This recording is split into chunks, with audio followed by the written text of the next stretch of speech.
For the first time in 50 years, a German head of state visits Britain. The Queen and Prince Philip wait at London's Victoria Station to welcome the President of the Federal Republic of Germany, Dr. Theodore Heuss.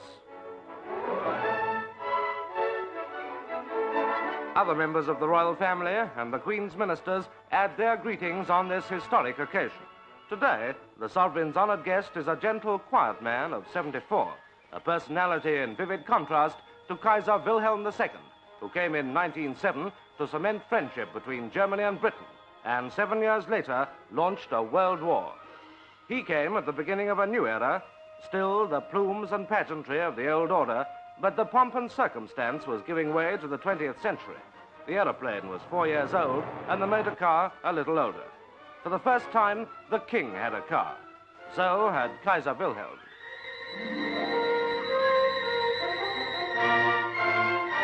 Then his host was King Edward VII, Edward the Peacemaker, great-grandfather of the Queen, who stands 51 years later with the first head of the new German state.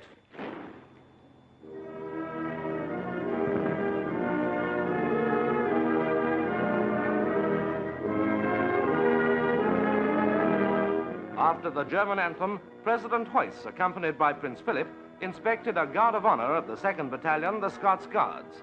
Then, the traditional state drive to Buckingham Palace, with a sovereign's escort of household cavalry. Crowds welcomed the German leader, whose work to give his country the democratic principles the Houses of Parliament symbolize. Heuss, the great liberal thinker, who had to stand by while his books were publicly burned by Goebbels, who in the 30s was refused the right to work and had to be supported by his wife. And yet, through 2 world wars and Nazi persecution, Papa Heuss, as his own people call him, has retained his humor and his love of people.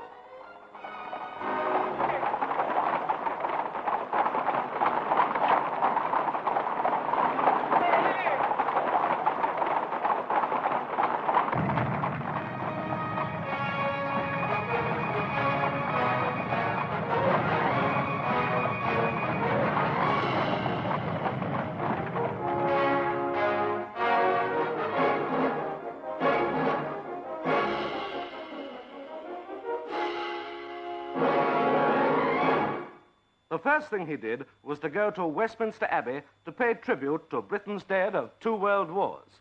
The president lays a wreath at the tomb of the unknown warrior. He stands with bowed head.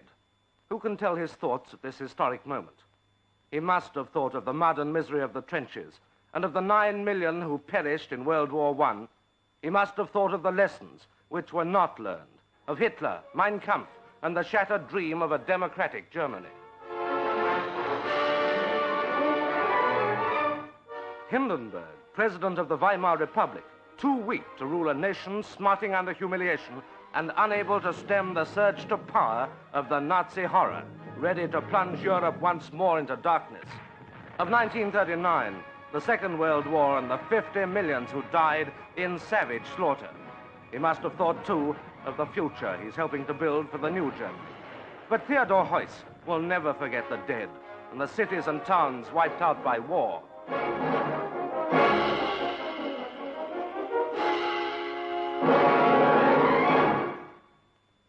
He remembered the Blitz churches. At St. James's Palace, he handed a cheque for £5,000 to the Provost of Coventry Cathedral to help pay for the rebuilding of the Chapel of Unity.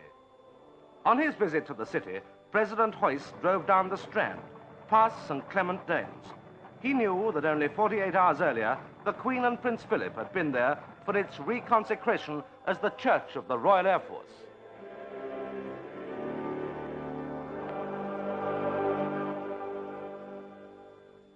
A triple knock, and the west door was opened to admit the Bishop of London, entering to proclaim peace be to this house from God, and to recite the prayers of consecration that marked the rebirth of the Blitz Church.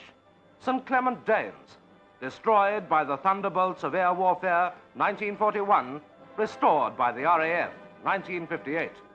In the words of the Archbishop of Canterbury, offered anew to history and to God, to be for all time to come the Church of the Royal Air Force. And joyously the bells rang out, rang out their old nursery rhyme tune after 19 years of silence. Oranges and lemons, say the bells of St. Clement's. St. Clement's is a symbol of a city reborn from the ashes of war. President Heuss saw the new London as he saw the bomb damage, gaps still unrepaired, and he must have remembered his own words.